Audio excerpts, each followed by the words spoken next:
build the guiding team. Build the guiding team. I believe this is one of the key aims of this training, building the capacity of champions. Means you're already a champion, but also enhancing that capacity to have a team that really takes the agenda of food security forward. The other aspect is that the guiding coalition must work well together as a team. When you sort of talk about enough power to lead the change, what kind of power are you referring to? Okay, that's a good question.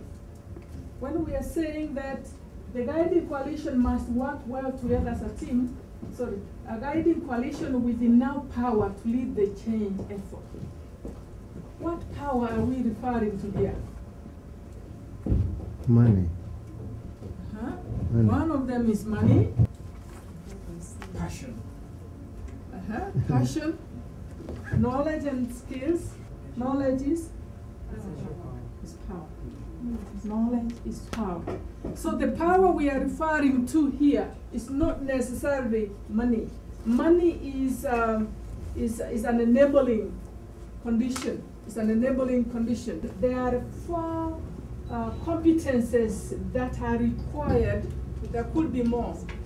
4 competences that are required in the team: openness, supportiveness, action orientation, and positive personal style. These are the 4 competences which have been recognized as key in any team. Team leader behaviors. Facilitates direction setting and maintains focus on the goal. Ensures collaborative climate. The last one. Solomon. Build confidence. Builds confidence.